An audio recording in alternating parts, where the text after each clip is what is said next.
किसी के बाप का हिंदुस्तान थोड़ी है। एक मिनट थोड़ा तमीज से, मैं जरा शो स्टार्ट कर लूं फिर आप देख लीजिएगा। तो ख़वातीनो हज़रात, सभी का खून शामिल है यहाँ की मिट्टी में, किसी के बाप का हिंदुस्तान थोड़ी है। कब रवानगी है आपकी, आप कब हिंदुस्तान को छोड़? देखिए बात यह है कि जी ट्रैवल से टिकट करवाया है और शनिवार के दिन इंशाल्लाह हमारी रवानगी है। इंशाल्लाह?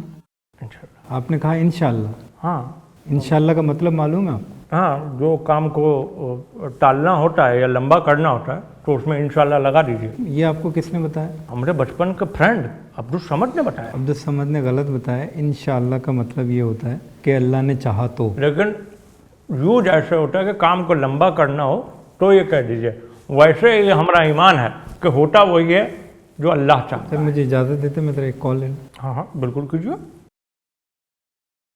ए सुनना। सर भाई। ए जी बॉस। यार अमीन, मैंने तुम्हें कहा था कि मुझे लिबरल हिंदू नहीं चाहिए, मुझे कट्टर मौलवी की तरह कट्टर हिंदू चाहिए। यहाँ इंशाल्लाह माशाल्लाह चल रहा है। कैसर भाई, मैंने ऊपर नीचे दाएं बाएं हर जगह से चेक कर लिया है, आपका भाई आपको कभी मायूस नहीं होने देगा। और वैसे भी ये लोग परदादा से हिंदू चले आ रहे हैं। और परदादा से पहले? उनकी नस्ल ही परदादा से शुरू हुई है। यार अमीन क्या लॉजिक दे रहा है यार। बॉस, परदादा से पहले तो ये लोग बंदर थे। अच्छा वैसे एक बात बताएं दलित जी, मोदी जी को आखिर मुसलमानों से तकलीफ क्या है? मोदी जी अपने मुसलमान दोस्त अब्दुल बासित के साथ जंगल गए शिकार खेलने। ठीक है। रात ज्यादा हो गई तो दोनों जंगल में रुक गए। मोदी जी पेड़ के नीचे सोए, अब्दुल बासित पेड़ के ऊपर सोए। ठीक। आधी रात को आदिवासी जंगल में आए और नीचे मोदी जी को सोता देखा, उनका मनोरंजन कर दिया। फिर आप दूसरी तरफ निकल गए। अच्छा फिर आगे? तीसरी रात बड़ा जोर लगा के मोदी जी पेड़ पर चढ़ के सो गए, अब्दुल बासित नीचे सो गए। आधी रात को फिर आदिवासी आए, पता है क्या कहे? उन्होंने कहा कि 2 रातों से नीचे हम मनोरंजन कर रहे हैं, आज मनोरंजन होगा ऊपर। और ऊपर कौन सो रहा था? मोदी जी। 3 रात नॉन स्टॉप मोदी जी का मनोरंजन होता है। इसमें मुसलमानों से तो नहीं ना, आदिवासियों से गिला होना चाहिए मोदी जी को। जोर नहीं चलता। और जोर से क्या याद आया भैया? जिना बहुत याद आ रहा है। आपको जिना कैसे याद आ रहा है? ये देखो तुम्हारे अंदर अब हमको ना साक्षात मोदी जी नजर आ रहा है। आप मुझे मोदी से मिला रहे हैं? देखिए, जो शख्स ये सोचता है कि कोई हिंदू जिना को याद नहीं कर सकते, वो शख्स बिल्कुल मोदी की तरह जालिम है। नहीं, मोदी तो वाकई एक जालिम शख्स। ला इलाहा इल्ला अंता सुब्हानका इन्नी कुन्तु मिनज़ ज़ालिमीन।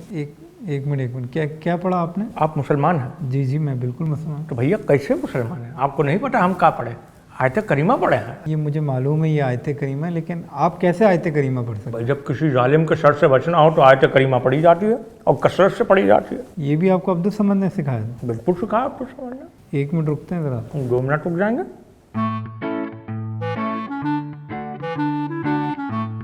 ए सुनना। जी बॉस। यार ये क्या तरीका है यार, पहले इंशाल्लाह माशाल्लाह चल रहा था, अभी दलित कुमार साहब आयत करीमा पढ़ रहे हैं। कैसर भाई, हिंदू मुसलमान कई सदियों से साथ हैं, इसलिए ये सब चीजें तो आई जाती हैं। है वो पक्का हिंदू। लेकिन अमीन कोई आयत करीमा कैसे पढ़ सकते? कैसर भाई, जहाँ तक मेरा ख्याल है लोग मुंह से ही पढ़ते हैं। बहुत शुक्रिया मेरी मालूमात बढ़ाने का। Thank you.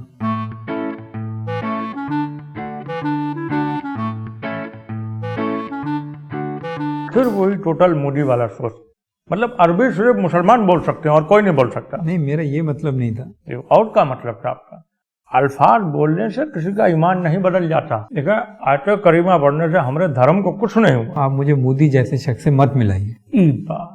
मोदी कौनो शख्स का नाम नहीं है, मोदी एक गंदी सोच का नाम है। इसका मतलब आप मेरी सोच को गंदा कह रहे हैं? जौन शख्स गंदा होता है उसकी सोच गंदी होती है। आई समझ में तुम्हें बांसुरी के? क्या मतलब है? मतलब जो हम तुम्हें कहना चाह रहे हैं उसके करीब 2 ही लफ्ज आते हैं, एक बांसुरी के, एक बांसुरी वाला। बोलो कौन सा बोले? नहीं ठीक है, आप मुझे कैसर ही कह दें। देखिए, जिन्ना ने कहा था कि सारी जिंदगी वजाहतें देना पड़ेंगी उन मुसलमानों को जो ई वक्त पाकिस्तान नहीं जा रहे। लेकिन ये बात तो जिन्ना ने मुसलमानों के लिए कही थी ना, हिंदुओं के लिए तो नहीं ना। अगर जिन्ना को पता होता कि आगे चल के मोदी प्रधानमंत्री बनेंगे तो हिंदुओं के लिए भी ये बात कह देते। बहुत तकलीफ दे होगा जब आप हिंदुस्तान छोड़ेंगे। देखिए, सबसे बड़ी रात जो है वो पार्टीशन की रात थी, जब दोनों मुल्क अलग हुए। बिल्कुल। फिर अभी हम जिस हिंदुस्तान में पैदा हुए, मगरबी हिंदुस्तान, वो छोड़ के जाएंगे ये रात भी बहुत बड़ी होगी। बिल्कुल। लेकिन आपको पता है सबसे बड़ी रात कौन सी होती है? कौन सी रात? लैलतुल कदर की रात होती यहीं रुक जाए, मैं जरा सही से देख लूँ जरा। है। आप अमीन को फोन करो। जी जी, अमीन को ही फोन कर। ए सुनना। ए अस्सलाम वालेकुम कैसर भाई। यार अमीन, मतलब शबे कदर तक का ऐसे मालूम है यार। अब तुम ये कहोगे कि ये रोजे भी रखता है, ये हज भी किए हैं। ईमान के हिसाब से ये लोग अपने अपने मजहब पर कायम है और एक दूसरे के मजहब की इज्जत भी तो करते हैं ये लोग। यार अब तुम मुझे ये सिखाओगे कि कौन किसके मजहब की कदर करता है। तुम्हें जो मैंने लाइन अप करने के लिए कहा था, तुमने क्या लाइन अप किया? अरे कैसर भाई आप टेंशन मत लें, ये दिलीप कुमार नजीबुल तरफैन हिंदू है। अरे अमीन, नजबुल तरफैन हिंदू, इसकी अरबी तो शमसुल आरिफीन वाली अरबी है। बॉस आप शो कंटिन्यू रखें, भाई पे ट्रस्ट करें, भाई ने सब चेक कर लिया है। तो बेहतर था तुम अश्लील तिवारी को बुला लेते यार। कैसर भाई वो जुमरात को सलात और तस्बीह पढ़ता है। यार बहुत शुक्रिया है, बहुत शुक्रिया। सारे काम मैं खुद ही कर लूँगा।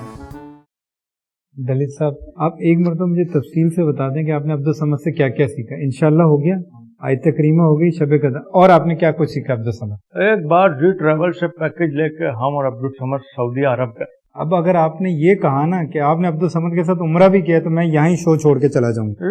उम्रा किया है? उम्रा किया है? उम्रा किया, अल्हम्दुलिल्लाह किया। आप बैठिए, बात सुनिए जी। उम्रा अब्दुल समद ने किया था, वो मक्के चले गए थे। हम जद्दा से आगे ट्रैवल नहीं कर सकते। शुक्र है आप कहीं तो रुक गए।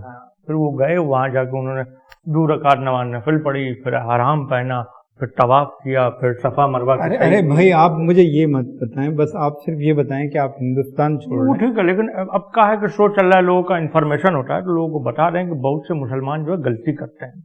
वो एहराम में जो है ना सीधा हाथ बाहर निकाल के पूरा उम्रा कर लेते हैं। ऐसा नहीं है।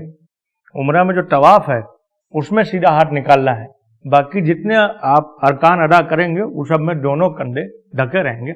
ये इन्फॉर्मेशन था, हमने ऐसे ही बता दिया। कोई और इन्फॉर्मेशन भी है तो वो मुसलमानों को दे दीजिए। हमरा इतना ही दिखा था, तो कंटिन्यू। हिंदुस्तान छोड़ते हुए आप कैसा फील कर? ये देखिए, लीजिए लीजिए, हाथ में लीजिए। ये क्या है?